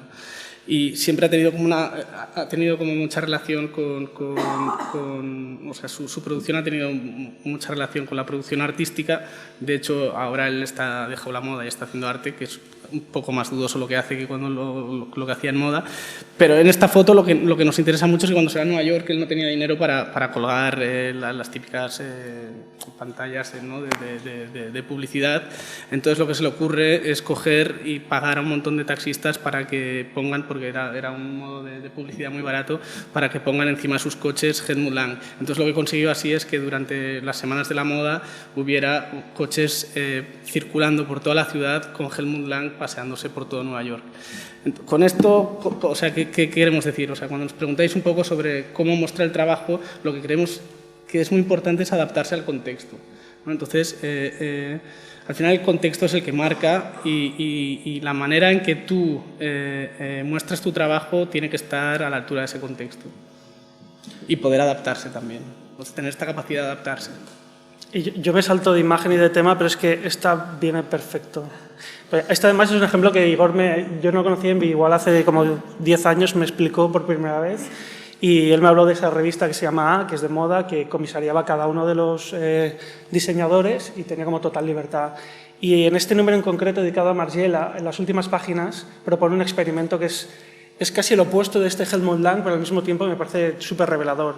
Y es que se proponen, compran 8 calcetines blancos y se proponen hacer una blusa a partir de 8 calcetines seguramente no serán de euro porque es Margiela, pero no, sí, son calcetines de euro, 8 calcetines de euro, y explican cómo cortándolos y confeccionándolos puedes confeccionar una blusa. Y me parece muy bonito porque al final Margiela, que precisamente es una de esas marcas que elimina la marca, ¿no? Su máxima identidad es la eliminación de su propia identidad, que es al contrario que Helmut Lang, que es como el opuesto, y sin embargo el resultado es de lo más Margiela que se me ocurre, ¿no? Esta blusa hecha con calcetines que si no te lo explican, no te lo crees, y al mismo tiempo me parece absolutamente fascinante, ¿no? Si lo intentáis, tienen que ser calcetines europeos, XXL. ¿Lo has probado? Sí, Gabriela lo ha probado y sale? Queda muy... O sea, tienes que hacerlo con calcetines muy, muy grandes para que salgan. Rollo americano. Sí. Precisamente, Guillermo, está muy bien que traigas el tema y lo que has comentado también anteriormente de pasar de piezas que pueden ser ordinarias, ¿no?, a algo extraordinario, ¿no? Y muy bien traído también por el tema de que las transferencias, ¿no?, sería como otro tema que parece que está en el aire y que sería importante que incidamos ahora un poquito en él, ¿no? Porque incluso en piezas vuestras, ¿no?, habéis tratado de coger desde vuestro punto de vista pues la historia, ¿no?, o capas o diferentes momentos, mezclarlas con vuestros tipos, ¿no? Lo has explicado en el ejemplo tuyo. Y por ejemplo, en obras vuestras, por ejemplo, ¿no, Igor?, que se ven muy claros, ¿no?, en el Indoor y en la serie Claudio, ¿no?, que estaría bien que si crees que puede hilvanar con ese tema.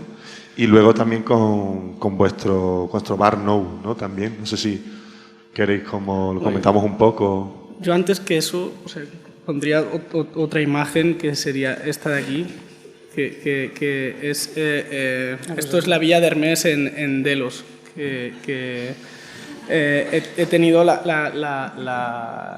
o sea, que hay de rebote, ¿no? Entonces... por una extraña razón, nos quedamos yo y mi pareja a solas en la isla durante muchas horas. O sea, porque los barcos están montados para ir o por la mañana o por la tarde. Y si te quedas entre medio, estás solo en la isla. Entonces, bueno, anduvimos por ahí y llegamos a esta casa y nos pudimos meter dentro. Entonces, es una casa que es alucinante. O sea, si podéis visitarlo, os lo recomiendo. Y lo alucinante es que mientras yo me paseaba por ahí, mi pareja, mi chica, se echó una siesta de media hora en el patio, ¿no? Entonces, con estas referencias, lo que quiero decir, nosotros tenemos una fascinación por lo mediterráneo que no se acaba y siempre volvemos un poco a lo mismo. Y esta imagen la quería enseñar porque al final un patio siempre será un patio. Y un patio con las proporciones adecuadas siempre será un sitio agradable donde poderse echar una siesta de media hora. Y para nosotros, digamos que eso es lo importante, la arquitectura. Luego exacto. Bueno, yo he puesto esta porque había una columna y digo, pues no voy a ser menos, ¿no? Que también clásico, que me la había dejado y pobre Bramante se enfadaría conmigo. Pero no, a mí esta columna, a mí estas también me encantan, ¿eh? Pero esta me gusta porque cuando hace en Santa María de la Pache el claustro y llega a la esquina, ¿qué hago? Pues macla, ¿no? Es la ley, echa la trampa, pues aquí lo consigue muy bien. Ya. Pon una foto de muebles, venga. ¿De? ¿Ya van los muebles? Va. Pues no, pongo una de muebles, va. Entonces, venga, que yo pongo otra de muebles. Esto es la silla de Martin Van Severen, que bueno, para mí es como el colmo de la silla, ¿no? Es cuando, yo creo que cuando la hizo ya él quedó tranquilo. Pero esto es una foto suya, él tenía la costumbre de forrarlo todo con pieles y con... No, al final es esto, ¿no? Que por mucho que llegues a un objeto perfecto, siempre alguien tiene la necesidad de ponerle parte de él encima, ¿no? Y en este caso nos gusta especialmente, y porque también tenemos una fascinación por Martin Van Severen, que es que o sea, es una silla súper precisa, hecha en aluminio, y luego encima le pone un borrego, ¿no? Entonces es como un poco lo mega fino con lo bruto, con lo arcaico puesto encima, y esta también es una idea que nos gusta mucho. Bueno, por enlazar un poco, pero a mí eso que ha dicho ahora de la precisión es que me encanta. Y nada, pensaba en esto de Fisley Wise, los equilibrios que hacen con cosas totalmente encontradas en cualquier lugar, cualquier cosa. Pero de repente te das cuenta que, bueno, es mágico porque está ahí, ¿no? No sabes, siempre, es lo que le pasa como en el vídeo de Love the Thing, el curso de las cosas, ¿no? Lo que ves no es el vídeo, son las millones de tomas que han hecho, ¿no? Para hacer ese vídeo, porque cuántos millones de vídeos tenían que hacer para que eso saliese. Pues ves que como la dificultad que hay aquí para que esto suceda, pero de repente te lo presentan como en esta foto mágica. Y una cosa que es bonita es la precisión de cómo objetos que a priori no tienen nada que ver entre sí de repente encuentran una lógica formal o lo que sea, estructural, gravitatoria, que los une y forman un todo que por un momento es coherente, ¿no? Aunque sabes que se va a destruir, ¿no? Lo de destruir podemos labrar luego. Estamos saltando sin enlazar mucho, pero es que es lo que traemos, ya, no. Bueno, esto son la serie Claudia a la que te referías. Nosotros llega un momento en el que nos interesa, siempre nos han interesado todas las escalas, ¿no? Nos encantaría poder hacer un auditorio, pero también nos emociona diseñar una silla. Y para nosotros son las mismas reglas las que utilizamos para una cosa como para otra. Y esto pasa siempre con todo, ¿no? O sea, lo que pasó con este deseo de hacer mobiliario es que llega un momento en el que cuando llevamos muy poco tiempo con el estudio, llevamos menos de un año y nos habíamos presentado en realidad no a muchos concursos, nos habíamos presentado como a 20 concursos o a 15 concursos y habíamos perdido y había ganado auténticas patatas, decidimos, bueno, pues no seguimos por este camino, vamos a hacer algo que sea nuestro. Entonces así surgió Indoors, que lo que pretende es que sea una editora como a una muy pequeña, muy pequeña escala en la que producimos nuestros diseños y también diseños de amigos y diseños que nos interesan. No, yo es que tengo, esto es curiosidad porque hace tiempo que le quería hacer la pregunta y nunca, este es el momento perfecto. ¿Cómo compagináis? Porque Indoors es una empresa, ¿no? Sí. Al fin y al cabo. Bueno, sí, es una empresa, pero no da beneficios, sí, pero es una empresa. Sí. Vale. Quiero decir una empresa heroica, ¿no? Es una empresa, en el sentido... ¿Cómo lo metéis dentro de vuestro trabajo? Es decir, porque vosotros tenéis una práctica que está, no sé, consolidadísima, etcétera, y luego de repente salís con este juego de magia que son la editora de muebles. Bueno. O sea, ¿cómo lo metéis en vuestro...? Porque, no sé, últimamente hablamos con mucha gente y siempre tenemos que centrarnos. Y Me parece como muy interesante esa aproximación y muy valiente, ¿no? Bueno, es que en el fondo, como ya hemos dicho muchas veces, el estudio funciona de manera muy caótica y hubo un momento en el que sí que había alguien que se dedicaba única y exclusivamente a indoors, pero hubo un momento en que era inviable y ahora lo que tenemos es un poco distribuido, cada uno se encarga como de una parte de producción, pues se encarga uno de tema más de distribución y tal, se encarga otro y lo vas haciendo rellenando, o sea, cuando respondes emails, pues responden los emails de indoors, o sea, no sé si te referías a eso. No, vale, no. Vale. No, el tema de gestión me interesa pero me refiero más bien como conceptualmente metéis eso, es decir, ¿cómo se te ocurre hacer, no sé, una editora de muebles? ¿Por qué? Bueno, yo creo que ya sabes la respuesta también. No, vale. En el fondo, en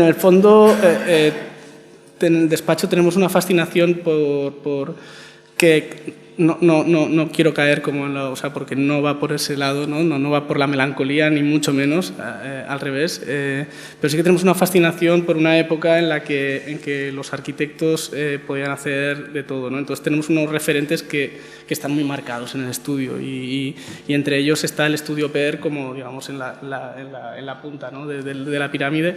Y ya desde mucho tiempo pues empezamos a mamar del estudio PER y cuando vimos, o sea, los diseños que se hicieron, los primeros diseños que se hicieron en BD, o sea, para mí son como los máximos referentes de diseño, ¿no? Por ejemplo, la chimenea de cartón, pues me parece que es como una vuelta de tuerca de todo, ¿no?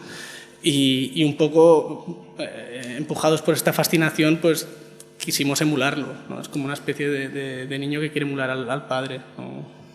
Y empieza así. Una pregunta que igual cruza, también recordando cosas que hemos hablado en las conversaciones previas, es esas relaciones que habéis tenido con otros profesionales, esas colaboraciones, también lo que nos comentasteis de que inicialmente, por ejemplo, Arquitectura G había compartido espacio con diseñadores, que introdujeseis un pelín también como esas cosas, esos asuntos que explican igual ciertas filias y ciertas maneras de hacer. Yo creo que ellos tienen mayor capacidad de aglutinar a gente en este sentido, de colaborar con gente que nosotros. Yo creo que en realidad somos muy parecidos, sobre todo en el contexto barcelonés. Luego hablaremos de temas de publicaciones, que yo creo que una de las cosas que nos une es que hemos siempre estado muy ligados a las publicaciones, ellos con Apartamento, y Apartamento nace Folk Studio con Omar y Nacho. Y nosotros, más arquitectónicas, como Quaderns, pero también muy relacionados al mundo del diseño. Eso de repente nos conectó con una serie de gente que yo creo que era bastante inhabitual en Barcelona que eso sucediese y también nos abrió, yo creo que a ciertos panoramas o que la gente producían ahí un cierto rechazo, no sé, bueno, luego hablamos un poco más en detalle de eso. Pero sí que a nosotros sí que nos gusta mucho incorporar.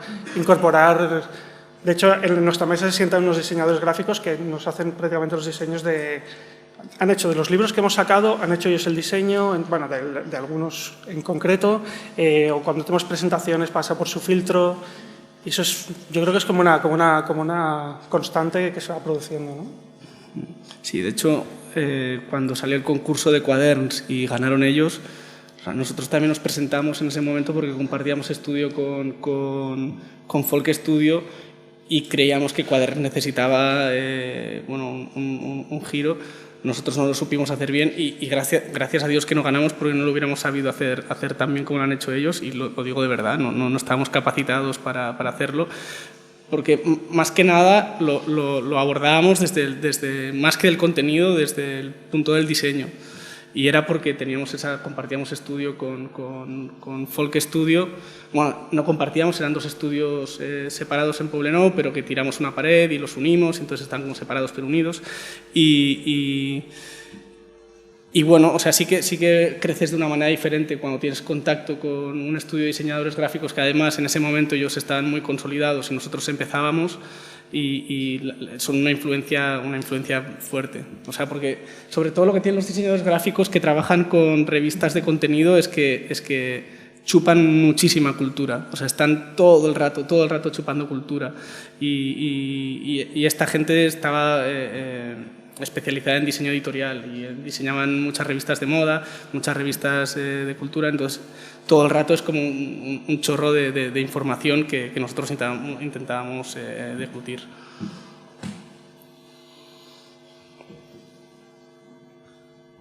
Bueno, pues como nadie dice nada, pues, hostia, que no se ve nada. Bueno, es que este proyecto va de cosas que no se ven. Oh, no desaparece.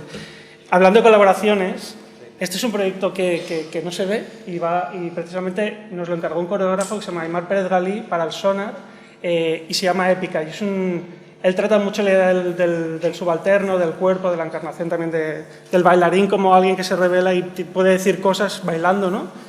Y está muy preocupado por también los temas de género y nos hizo un encargo que para nosotros era súper complicado, pero yo creo que para nosotros fue de lo más interesante que hemos hecho. Y nos proponía Épica, que es el diseño de un espacio en el que no existiese la componente visual prácticamente. Es decir, la anulación del género a partir de lo escópico quedaba totalmente demolida y nosotros lo que teníamos que hacer como arquitectos era crear un espacio que fuese capaz, a partir de X elementos, modificar la sensación del interior.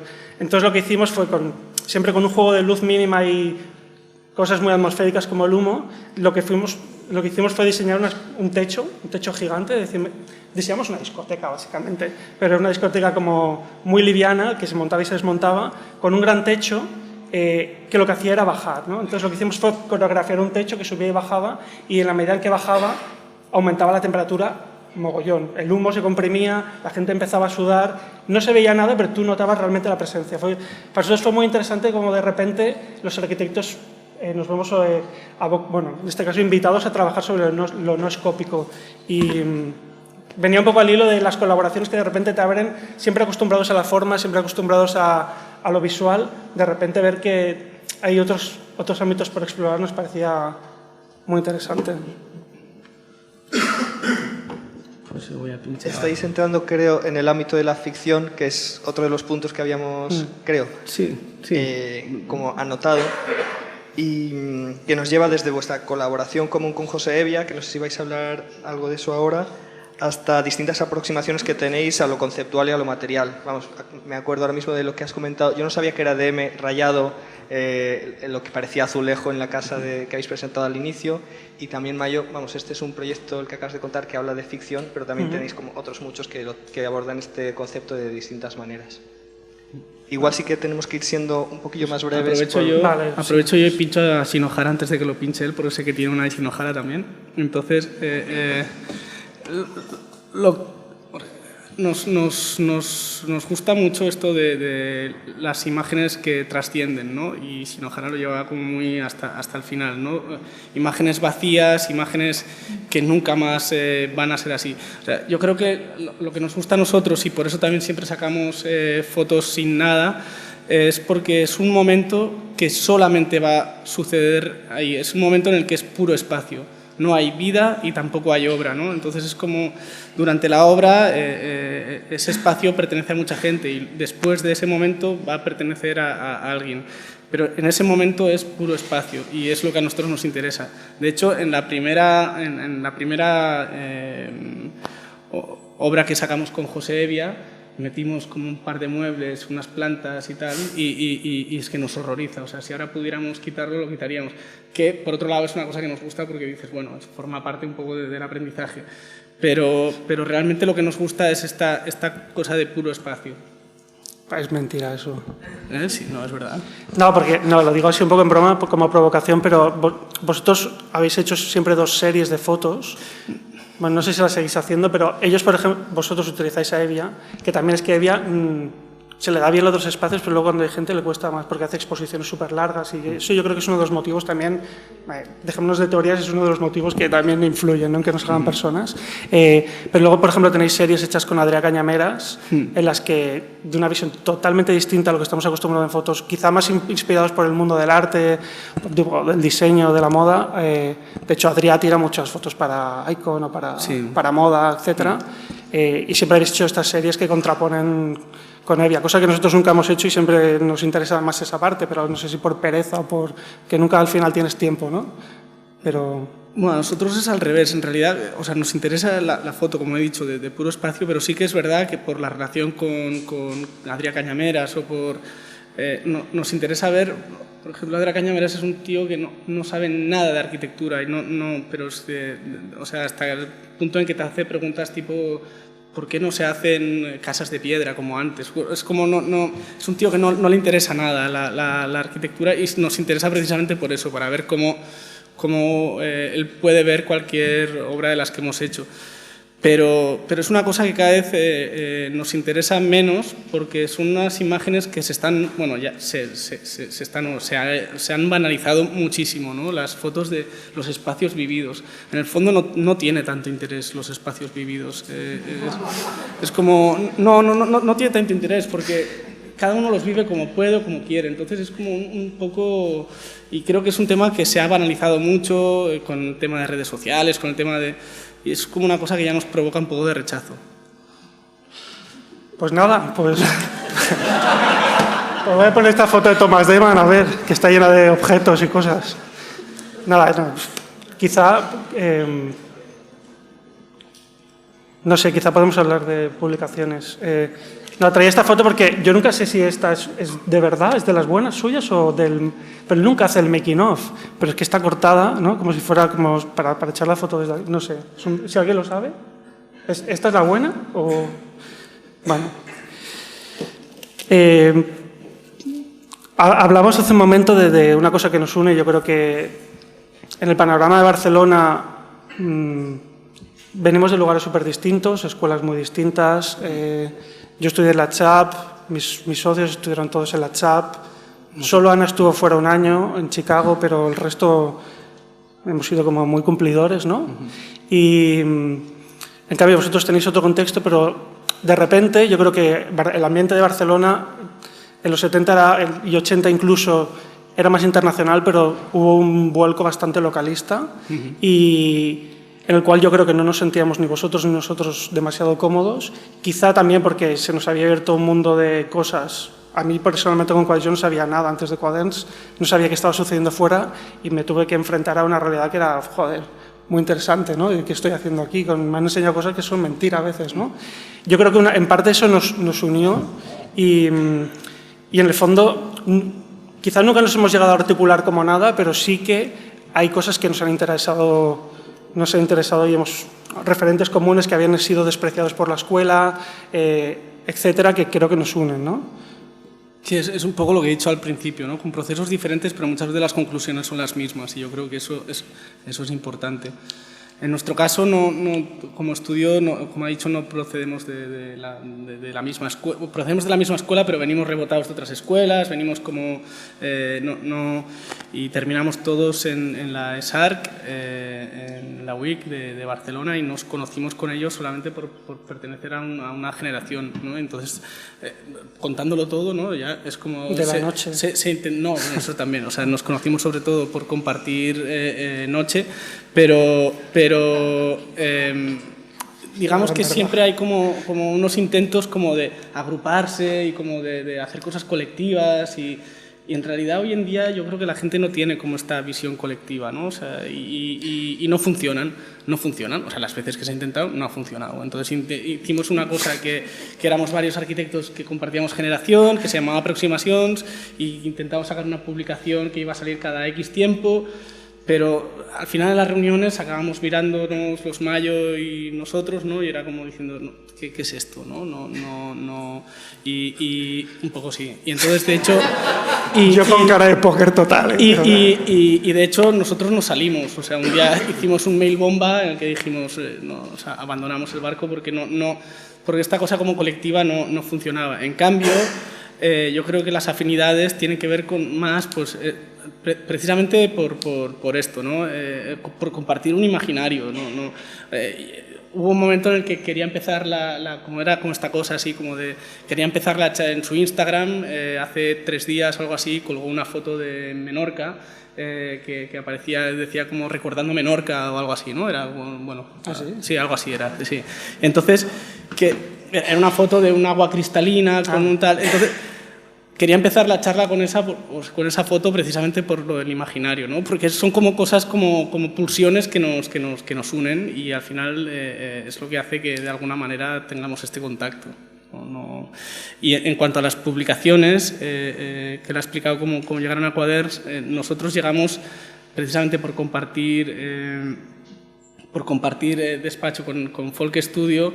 En Folk Studio en ese momento estaba Omar Sosa, y lo que se dieron cuenta él y Nacho Alegre, que eran muy amigos, es que Nacho como fotógrafo de moda y Omar como editor, se dieron cuenta que cuando sacaban fotos les interesaba más al final los espacios que las modelos o los modelos que sacaban, ¿no? Entonces decidieron hacer una revista que fuera como nunca la han sabido definir muy bien ellos, pero es como una especie de revista en la que se cuentan pequeñas historias de cómo vive la gente, ¿no? Entonces son personajes que a ellos les interesan, que cuentan una historia corta sobre su casa o sobre su casa de vacaciones o sobre un espacio en el que trabajan o sobre un fin de semana en no sé dónde. Entonces nos encargaron a nosotros la parte de arquitectura, que siempre iba a tener y siempre tiene como unas hojas reservadas, es como una especie de injerto dentro y nos dejaban total libertad. Entonces nosotros decidimos hacer algo como muy concreto. Queríamos hacer siempre una casa de unos arquitectos y hablar sobre esa casa. Al principio cogimos como casas de estudios jóvenes, queríamos que fuera de jóvenes, pero al final nos dimos cuenta que lo que realmente nos interesaba eran las casas propias de los arquitectos, ¿no? Porque es como había una biografía muy interesante detrás, y precisamente lo que nos interesa a nosotros son como estas cosas cargadas de densidad, ¿no? Cargadas y entonces hemos hecho una serie de entrevistas, pues hemos hecho desde a Ricardo Bofill, hablamos con Lola Boitia sobre Fernando Higueras, sobre los infiernos, hablamos con Smiljan Radic sobre sus hectáreas, y hablamos con el ahijado de César Manrique sobre las casas de César Manrique, entre otros, ¿no? Es porque siempre esta cosa como de las casas que están impregnadas de una historia nos interesan mucho. Es como una visión de la arquitectura que tenemos, ¿no? Cuando la arquitectura está cargada de algo más que pura construcción. Sí, yo creo que tenemos fascinación por algunos personajes, ¿no? En general por los personajes. De hecho, la de Bofill la hicimos juntos y hay bastantes anécdotas, pero no podemos reproducirlas aquí. No, nosotros con Encuadrar es más o menos lo mismo, ¿no? Hemos intentado rescatar algún episodio y, pues no sé, algunos maravillosos, como entrevistar a Valcárcel Medina en su casa y que te explicase esa casa cuando, no sé, yo estaba ahí sacado de los planos, desenrolla y tenía las arquitecturas prematuras, y está el Museo de la Ruina, que siempre nos ha fascinado, ¿no? También cuando eres un poco...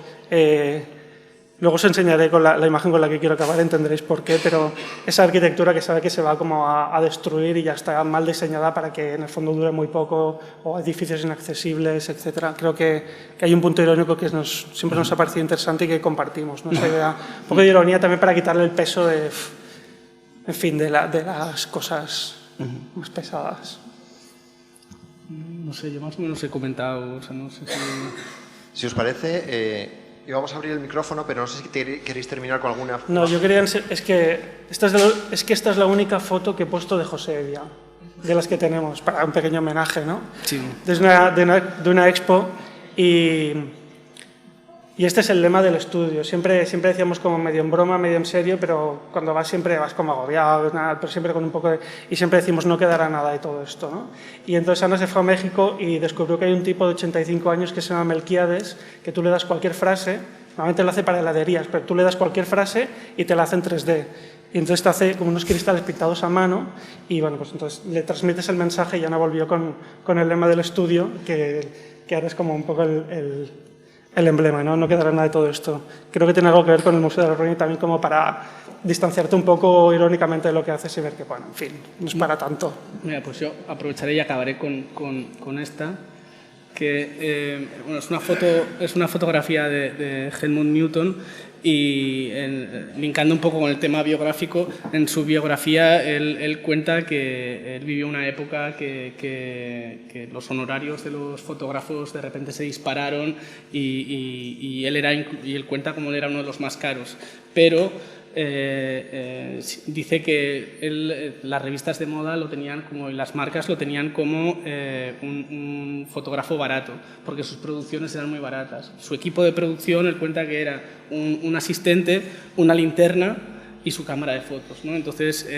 muchas veces él utilizaba esta linterna para enfocar a un espejo, enfocar directamente a la cara de la modelo, o enfocar a un vaso y sacar fotografías mientras tanto, ¿no? El asistente, mientras tanto, se encargaba pues eso, de sujetar la linterna o de mover un poco a la modelo. Con esto lo que nos interesa es que con muy poco muchas veces se puede llegar a cosas muy sofisticadas, que es como una cosa que nos interesa mucho, ¿no? La sofisticación que creemos, y esto viene un poco enlazado a lo que decía antes, que cosas que se han banalizado, lo que se está perdiendo es la sofisticación y el gusto por las cosas, y es una cosa que reivindicamos en el estudio. Genial. Pues la verdad es que vamos bastante bien de tiempo, lo cual quiere decir que no tenemos tiempo. Vamos a abrir quizás una o dos preguntas súper rápidas. Entonces, a ver, los que levanten primero la mano, les doy el micro. Nadie. O sea, que era cierto que no teníamos... Yo quería puntualizar que no se ha perdido el buen gusto, es que hay bueno y malo siempre, no sé, ¿no?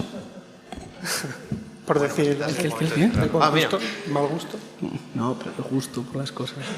Bueno, como nadie se lanza, os lanzo yo una pregunta que me imagino que mucha gente en la sala se pueda estar haciendo, que es que todas estas reflexiones que os hemos como casi forzado un poco a que saliesen a la luz, si es algo que creéis que hacéis de manera natural en el estudio, como casi, no quiero decir a diario, pero como parte de la práctica constante de vuestro trabajo, o si tenéis pactado de alguna manera que en vuestros equipos cada cierto tiempo o al comienzo de cada proyecto, o de qué manera reflexionáis de todo esto que nos habéis estado contando ahora mismo, ¿no? Yo creo que cuando haces cosas, crees que las piensas, pero no las piensas tanto. Tienes más que enfrentarte a situaciones de este tipo, o a dar clases, o a escribir algo, para poner en limpio todo, porque, a ver, desengañémonos, al final los proyectos tienen 1000 movidas, ¿no? y 1000 urgencias, y necesitas como que sucedan cosas así para darle cuerpo. Todo está, no te voy a decir que no esté, pero... Mira, antes justo estábamos hablando de una cosa, que estabais hablando de vuestra biblioteca, que la tenéis dispersa, ¿no? Entonces, en el estudio no tenemos libros apenas, porque no tenemos tiempo para mirar libros. O sea, cada uno tiene los libros en su casa. Entonces aprovechamos los tiempos libres para impregnarte de lo que sea, ¿no? Y son... pues, por ejemplo, preparar una charla o la comida o una pregunta sobre una discusión, no hace falta que esté todo el mundo, o sea, es una discusión sobre un proyecto con alguno de tus socios o de tus compañeros en un momento concreto que luego genera una maqueta y que esa maqueta da que hablar otra cosa, y al final yo creo que es como una cosa que se va como sumando. O sea, no es que tengamos como reuniones conscientes de vamos a pensar sobre nuestra práctica, esto no lo hacemos. Son como cosas son como capas que se van sumando. Pero por ejemplo, eso como dato, o sea, yo creo que cuando la gente viene al despacho y ve los 4 libros que hay, que son 4 croquis retorcidos y 4 publicaciones que nos mandan, no hay libros apenas.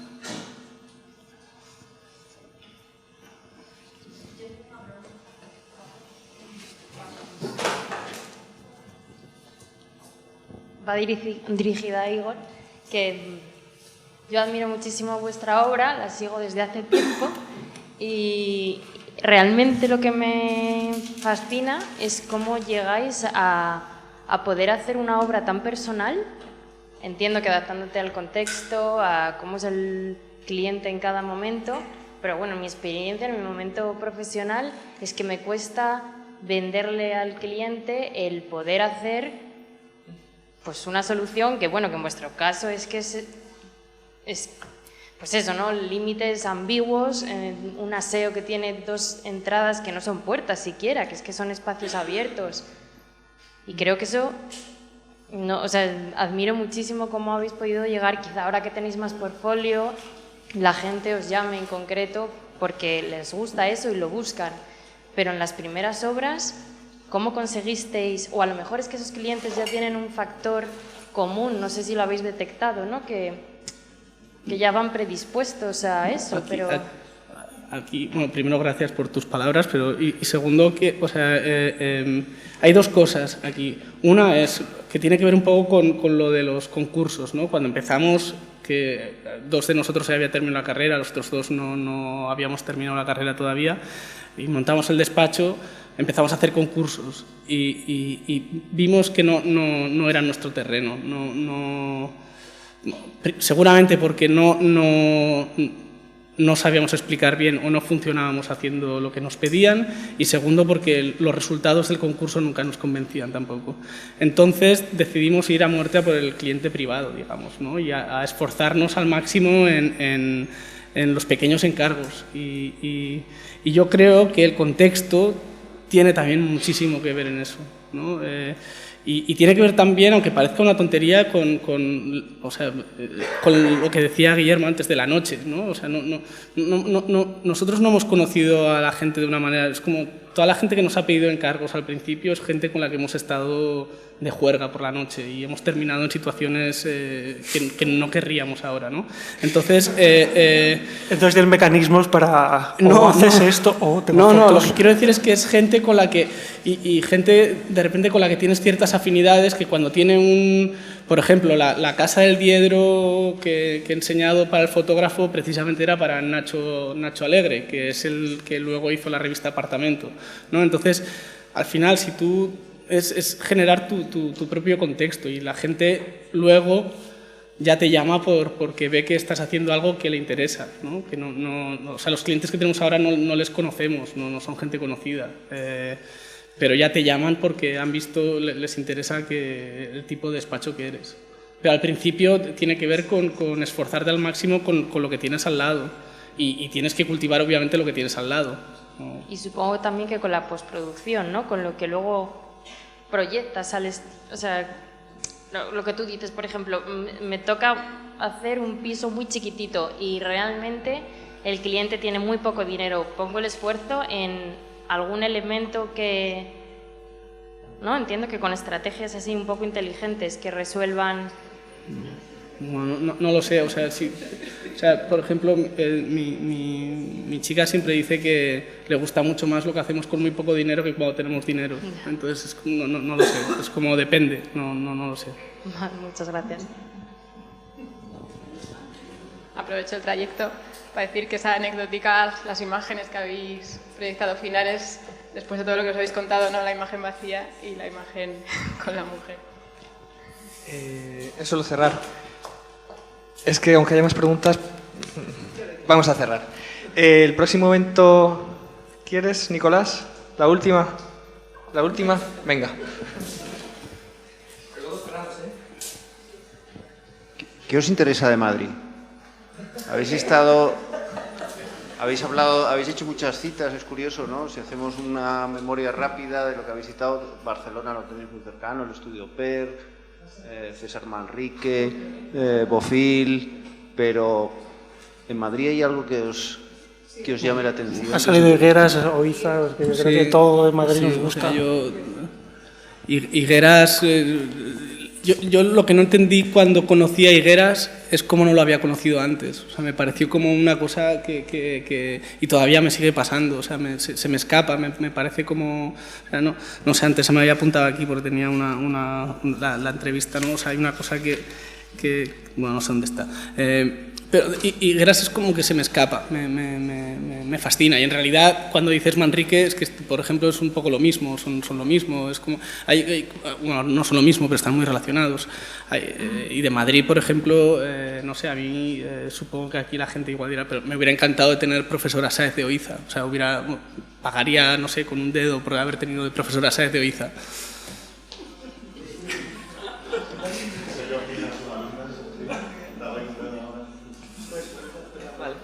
Pues antes de dar las gracias, el próximo evento es el día 15 de noviembre, va a ser en horario de mañana, a las 12:30. Van a venir, de hecho hay parte por aquí sentada, Taller de Casquería y Gonzalo del Val. Luego habrá otro el 29 de noviembre, pero bueno, primero quedaos con esa fecha del 15 de noviembre por la mañana. Muchas gracias por permitirnos entrar en ese universo de referencias y de movidas que hay detrás de la obra que conocemos por webs, por revistas, etcétera, etcétera, porque no es fácil. Muchas gracias por estar aquí los dos y nada más, os esperamos en la próxima. Gracias a todos.